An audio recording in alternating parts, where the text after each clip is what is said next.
Hi friends, welcome back to my channel.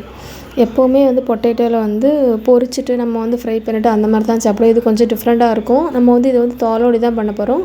அந்த baby potato வச்சு தான் நம்ம ஒரு ஸ்மாஷ்ட் பொட்டேட்டோ மாதிரி தான் பண்ண போகிறோம். ரொம்பவே டேஸ்ட்டாக இருக்கும். அதே மாதிரி பார்த்திங்கன்னா நம்ம எப்போவும் சாப்பிட்ற டேஸ்ட்டை விட கொஞ்சம் டிஃப்ரெண்ட்டாகவும் இருக்கும், நல்லாவும் இருக்கும். இப்போ நம்ம எப்படி பண்ணலான்னு சொல்லிட்டு ஃபஸ்ட்டு வீடியோக்குள்ளே போய்ட்டு பார்க்கலாம். நான் இதுக்கு பார்த்திங்கன்னா ஒரு 1/4 கிலோ அளவுக்கு சின்ன சைஸ் உருளைக்கிழங்கு நம்ம கடையிலே இந்த மாதிரி தனியாகவே இருக்கும், அந்த மாதிரி வாங்கிடுங்க. இப்போ இதை எடுத்துகிட்டு பார்த்திங்கன்னா லைட்டாக மட்டும் நான் தோல் எடுத்துருங்க. ரொம்ப அழுக்கு மாதிரி இருக்க இடத்துல மட்டும் லைட்டாக கத்தி வச்சு நான் சுரண்டி எடுத்துருக்கேன். அப்புறம் நல்லா வாஷ் பண்ணி எடுத்துடுங்க. தோலோடி போட்டால் தான் நல்லா டேஸ்ட்டாக இருக்கும், அதுக்காக தான். இப்போ நல்லா கழுவி எடுத்தாச்சு. கழுவுனதுக்கப்புறம் பார்த்திங்கன்னா இதை ஒரு குக்கரில் நம்ம எடுத்து போட்டுக்கிடலாம். குக்கரில் போட்டு வேக வைக்கும் போது தான் நல்லா ஸ்பீடாக நம்மளுக்கு வெந்து வந்துடும், அதனால தான். இப்போ எடுத்து போட்டுட்டு பார்த்திங்கன்னா இதில் ஒரு 1.5 கப் அளவுக்கு தண்ணி ஊற்றிடுங்க. தண்ணி ஊற்றிட்டு கொஞ்சமாக உப்பு, ரொம்ப உப்பு போட வேண்டாம். உப்பு கொஞ்சமாக போட்டுட்டு லைட்டாக மிக்ஸ் பண்ணி விட்டுவிடுங்க. நல்லா மிக்ஸ் பண்ணி விட்டுட்டு பார்த்திங்கன்னா இதை குக்கரை மூடி வச்சுட்டு ஒரு 3 விசில் அடித்து எடுத்துடுங்க. அதுக்கப்புறம் பார்த்திங்கன்னா அந்த ப்ரெஷர் எல்லாமே நல்லா போனதுக்கப்புறம் நம்ம ஓப்பன் பண்ணி பார்க்கலாம். இப்போ நல்லா வெந்துட்டு ஓப்பன் பண்ணி எடுத்துக்கிடலாம். இப்போ இது நல்லா ஆறிட்டு இதை எடுத்து வச்சுருங்க. இந்த தண்ணியை தூர ஊற்றிடுங்க. இந்த மாதிரி ஒரு கட்டிங் போர்டோ, வெஜிடபிள் கட்டிங் போர்டோ, அப்படி இல்லைனா ஒரு பிளேட்டில் கூட நம்ம எடுத்து வச்சிடலாம். இதை லைட்டாக ப்ரெஸ் பண்ணி தான் விட போகிறோம். இந்த மாதிரி ப்ரெஸ் பண்ணதுக்கு உங்கள்கிட்ட ஸ்மாஷர் இருந்துச்சுன்னா அதை வச்சு பண்ணுங்கள். அப்படி இல்லைனா நம்ம நார்மலாக வீட்டில் யூஸ் பண்ணக்கூடிய கப்பு அதை வச்சு கூட இந்த மாதிரி கூட பண்ணிக்கிடலாம்.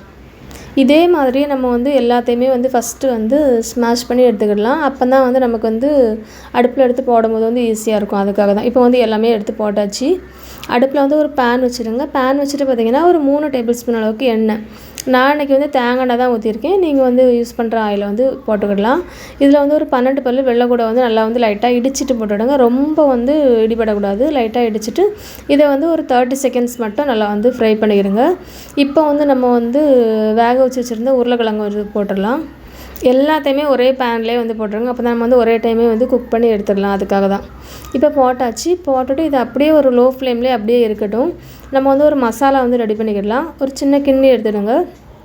எடுத்துகிட்டு பார்த்திங்கன்னா இதில் ஒரு டீஸ்பூன் அளவுக்கு காஷ்மீரி வெத்தல் பொடி, அது இல்லாட்டி இதில் பாதி அளவுக்கு ஒரு 1/2 டீஸ்பூன் அளவுக்கு எடுத்தால் போதும்.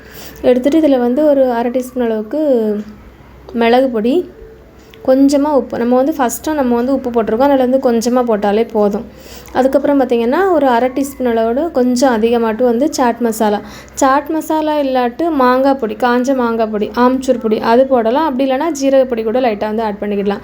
இப்போ நம்ம அடுப்பில் இதை கொஞ்சமாக எடுத்து போட்டுக்கிடலாம் மேலே. இப்போ ஒரு சைடு போட்டுட்டு ஒரு நிமிஷம் அப்படியே விட்டுருங்க. அதுக்கப்புறம் இதில் கொஞ்சமாக எண்ணெய் ஊற்றிக்கிடுங்க. அப்போ அந்த மசாலா எல்லாமே உள்ளாடி அப்சர்வ் பண்ணி எடுக்கும், அதுக்காக தான். இப்போ ஊற்றியாச்சு. ஊற்றினதுக்கப்புறம் பார்த்திங்கன்னா ஒவ்வொன்றா திருப்பி போட்டுக்கிடலாம். இதை கொஞ்சம் கேர்ஃபுல்லாகவே நம்ம திருப்பி போடணும். எல்லாத்தையும் மொத்தமாக போட்டால் எல்லாமே உடஞ்சது மாதிரி ஆயிரும், அதுக்காக தான். இப்போ ஒரு அடுத்த சைடும் நல்லா திருப்பி போட்டாச்சு. திருப்பி போட்டதுக்கப்புறம் பார்த்திங்கன்னா திரும்பவும் நம்ம பின் சைடில் அந்த மசாலா கொஞ்சமாக போட்டுக்கிடலாம். ரொம்ப போட வேண்டாம். ஆல்ரெடி ஒரு சைடு நம்ம போட்டிருப்போம். இதையும் போட்டுட்டு பார்த்திங்கன்னா சிம்மை விட கொஞ்சம் அதிகமாக தீயை வச்சு நல்லா ரோஸ்ட் பண்ணி எடுத்துடுங்க. அப்போ தான் அந்த உருளைக்கிழங்கு பார்த்திங்கன்னா வெளியில் மேலே லேயர் கிறிஸ்பியாக இருக்கும், நடுவில் பார்த்திங்கன்னா நல்லா சாஃப்டாக இருக்கும், அதுக்காக தான். இப்போ நல்லா குக் ஆகிட்டு கலரும் நல்லா சேஞ்ச் ஆகிட்டு இப்போ நம்ம அடுப்புலேருந்து ஆஃப் பண்ணி எடுத்துடலாம். இதை நம்ம சும்மாவே சாப்பிடலாம். அப்படி இல்லைனா சாஸ் இருந்துச்சுன்னா சாஸ் கூட வச்சு கூட நம்ம சாப்பிடலாம். இது சாம்பார் சாதம், ரசம் சாதம் எல்லாத்துக்குமே சூப்பரான ஒரு காம்பினேஷனாக இருக்கும். கண்டிப்பாக அந்த ரெசிபி ட்ரை பண்ணி பாருங்கள். இந்த வீடியோ உங்களுக்கு பிடிச்சிருந்துச்சுன்னா லைக் பண்ணுங்கள், ஷேர் பண்ணுங்கள், கமெண்ட் பண்ணுங்கள், சப்ஸ்கிரைப் பண்ணுங்கள். தேங்க்ஸ் ஃபார் வாட்சிங்.